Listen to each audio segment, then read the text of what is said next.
É sempre um prazer te receber aqui no programa É Tudo Questão de Atitude. A ideia que a gente quer desenvolver no programa é entrevistar pessoas que tenham atitudes positivas na vida, que de alguma forma existem, eu gosto de falar a palavra existem, para melhorar a sociedade, para melhorar o mundo, para fazer com que informações positivas cheguem até você. A pessoa que eu vou entrevistar hoje, o Roberto Maia, eu já entrevistei numa outra oportunidade. Ele é escritor de livro, tem diversos livros escritos, é uma pessoa muito engajada à tecnologia de informação, a essa tecnologia que, ao mesmo tempo que a gente gosta muito, a gente tem muito medo, tanto que no outro programa, se você tiver aí no site da VV8, é só você procurar, o Roberto falou muito bem sobre a tecnologia da informação e o futuro da tecnologia. E hoje, no programa de hoje, é um prazer estar de novo aqui contigo, Roberto. Prazer é meu, Sandra. Obrigada de ter vindo de São obrigado. Paulo para ser entrevistada aqui no Questão de Atitude. A gente relançou, né, aqui em Campinas recentemente o novo livro do Roberto, As 7 Chaves da Oração da Serenidade. E eu tive a oportunidade de estar nesse lançamento e eu achei muito interessante, Roberto, porque você fez uma linha do tempo da sua vida, né, de um nerd de TI para alguém que fala sobre espiritualidade, né, serenidade. Queria que você contasse um pouco aqui para os nossos telespectadores. Bem, na verdade eu comecei minha vivência com tecnologia ainda como adolescente, né? E tive a oportunidade ou a doença do voluntariado me picando muito cedo, né? Com 21 anos eu já estava fazendo trabalho voluntário focado em cima daquilo que naquele momento eu acreditava, né? E isso veio num crescendo e se manteve ao longo de toda a vida, na medida em que eu fui evoluindo, né? Primeiro como empreendedor, como professor e mais recentemente diante das adversidades, né, que a vida coloca no caminho da gente, né? Eu tive um caso aí de dependência química na família e que me levou ao encontro do amor exigente, né? E foi dentro desse trabalho aí que eu também me engajei como voluntário que surgiu esse livro, né? Você estava me dizendo, no dia do lançamento, o Roberto falou para quem estava presente que a oração da serenidade é uma das orações mais rezadas, né, lidas no planeta. Conta pra gente um pouquinho como surgiu essa oração, porque você foi atrás disso tudo, né, para fazer o livro, você foi atrás de todo esse conteúdo. Conta pra gente, Roberto, para quem está nos assistindo.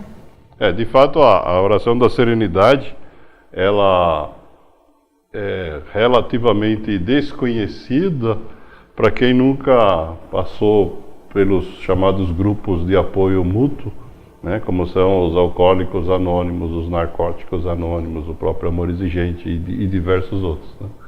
Mas a quantidade de pessoas que estão envolvidas nesses grupos e o grau de permanência, persistência das pessoas nesses grupos, né, que usam essa oração como fonte de espiritualidade, faz com que o número de pessoas que semanalmente se usam dessa oração a coloque entre as orações mais ditas no mundo.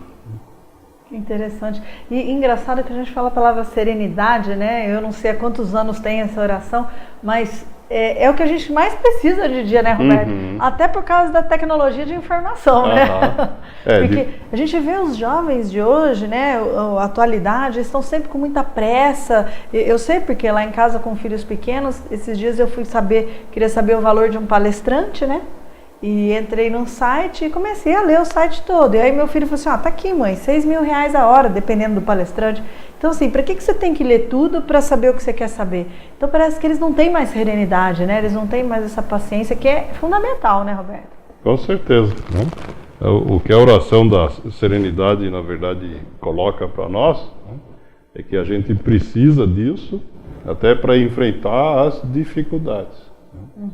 Porque sem serenidade a gente não consegue raciocinar, certo? Nós não estamos falando de encontrar uma informação, mas de tomar decisões que sejam transcendentes para a nossa vida, né? Por exemplo, quando você precisa decidir se você vai empreender ou vai ser empregado, você precisa decidir como que você vai reagir diante da doença de um ente querido na sua família, né? Como que você vai fazer para ajudar, né? E quando a gente nessa situação entra em parafuso, em desespero ou qualquer outra reação desse tipo, a gente não consegue dar a melhor resposta possível, né? Aí a serenidade se torna fundamental, né? E as pessoas que participam dos grupos de apoio mútuo são pessoas que passam por situações, digamos, dramáticas na vida delas. Então, a parte da oração da serenidade que mais me toca é aquele momento em que na oração diz que você não consegue mudar, né? O que você não consegue mudar. E isso é fundamental, né, Roberto? Porque às vezes a gente tem esse vício da teimosia, né? De que não, tinha que ser de outro jeito, tinha que ser de outra forma. Então, o que você pode mudar, ok, mas o que você não pode, o que adianta você ficar investindo o seu tempo em algo que realmente não depende de você, a mudança, né? Sim, não só investindo, a questão é assim, quando essa decisão é racional, é facilmente desconstruída. O problema é que tem pessoas que acabam desenvolvendo ao longo da vida um comportamento compulsivo em relação a acreditar que podem modificar aquilo que não podem e acabam se prejudicando. O exemplo mais comum são as pessoas que dizem assim, não, porque no meu tempo era melhor. Pode até ser que tenha sido, mas esse tempo já foi. E não tem nada a fazer, nem ficar melancólico, nem triste, nem dar pancada na parede, ou ficar gastando tempo hoje, os tempos não voltam, né? O passado é a primeira coisa que a gente diz que tem que aceitar, porque o passado nós não podemos mudar, né? Como seres humanos, a gente não tem a capacidade ou a liberdade de voltar no tempo e fazer diferente o que já foi feito. Então, quando a gente passou por uma tragédia, uma dificuldade grande, ou cometeu um erro do qual a gente se arrepende amargamente, o que a oração está dizendo é que você tem que aceitar, porque você não pode modificar o que já passou. Olha que bacana, né? Você que está nos assistindo, ter essa interpretação dessa frase que o Roberto acabou de dizer, né? Que realmente eu não tinha prestado atenção da forma como ele falou. A serenidade é isso. Se você não pode modificar o que você não pode modificar, aceite isso, né? E as pessoas cada vez falam mais, né? Ah, no nosso tempo era melhor. Realmente não dá. Eu não sei se com a tecnologia a gente um dia vai conseguir voltar atrás, mas ainda é impossível, né, Roberto? Olha, aí a gente, na verdade, não tem na tecnologia essa possibilidade do ponto de vista assim, meramente teórico, né?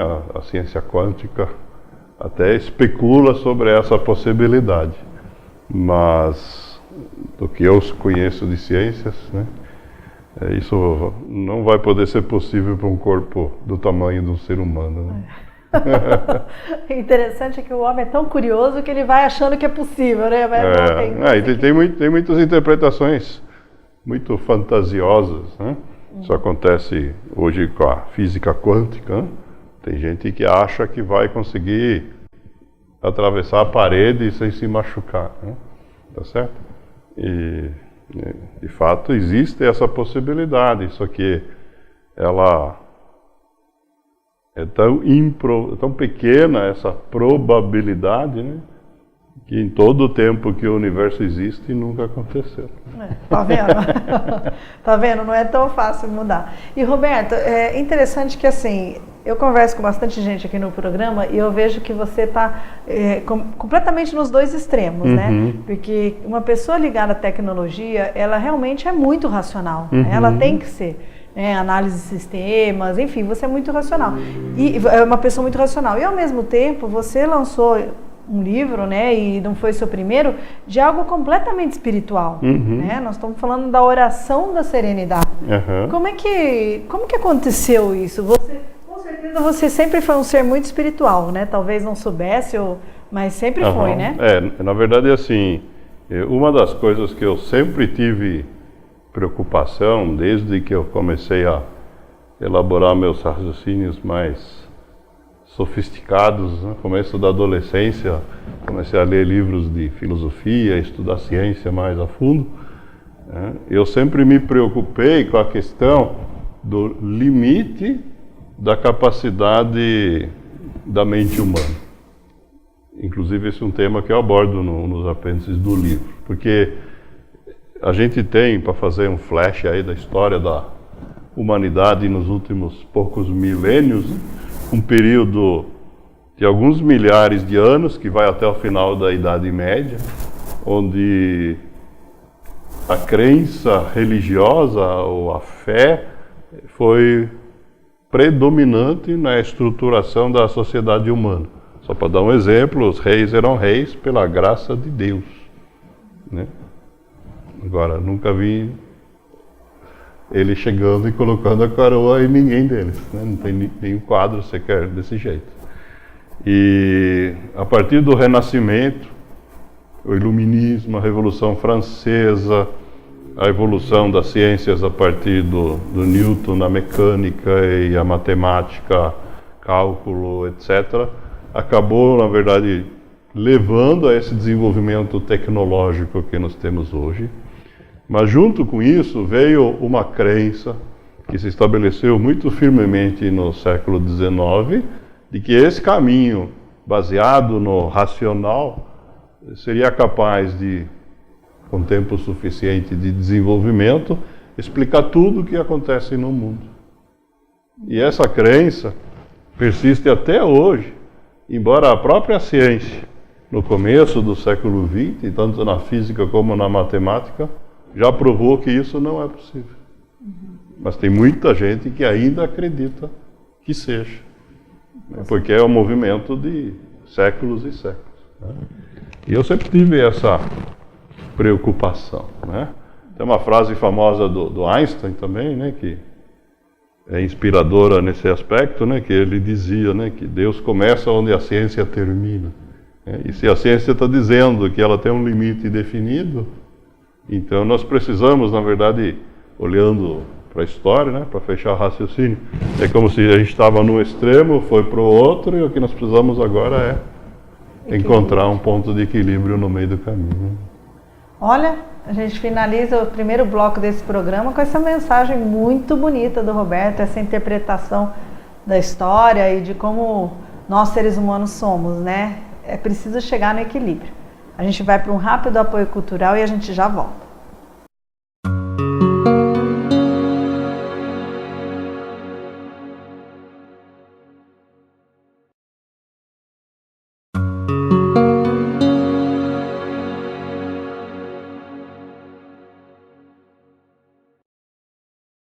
Estamos de volta com o programa É Tudo Questão de Atitude. Hoje eu estou entrevistando o Roberto Maier. Ele lançou um novo livro, As 7 Chaves da Oração da Serenidade.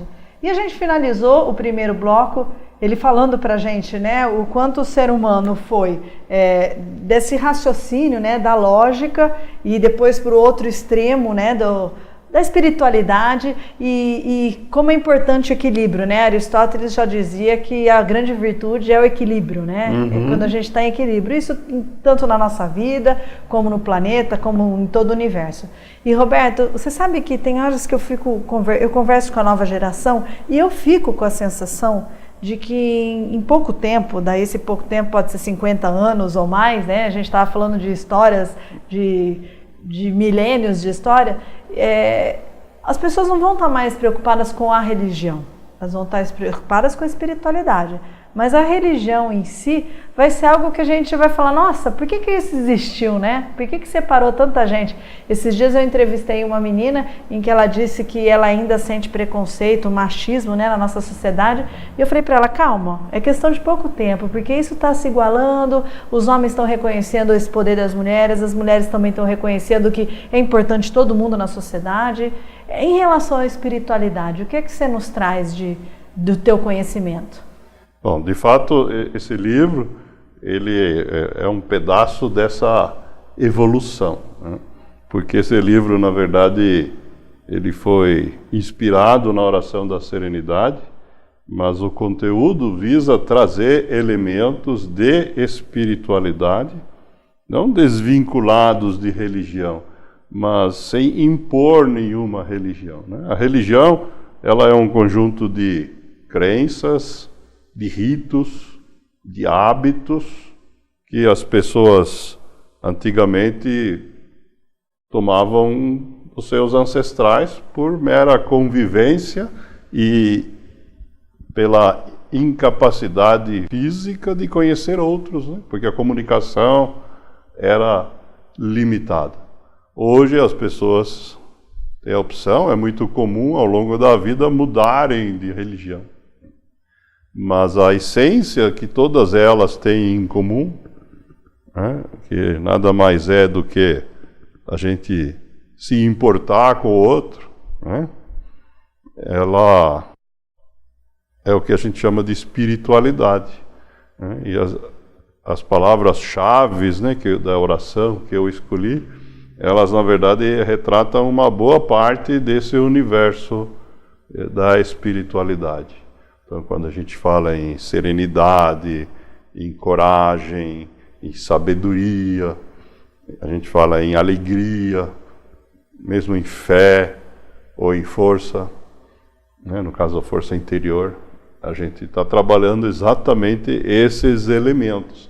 Isso é uma dificuldade ainda muito presente, né? Em muitos grupos de apoio, né? Onde se sugere trabalhar a espiritualidade, né? Como uma forma de trazer as pessoas para o caminho do bem.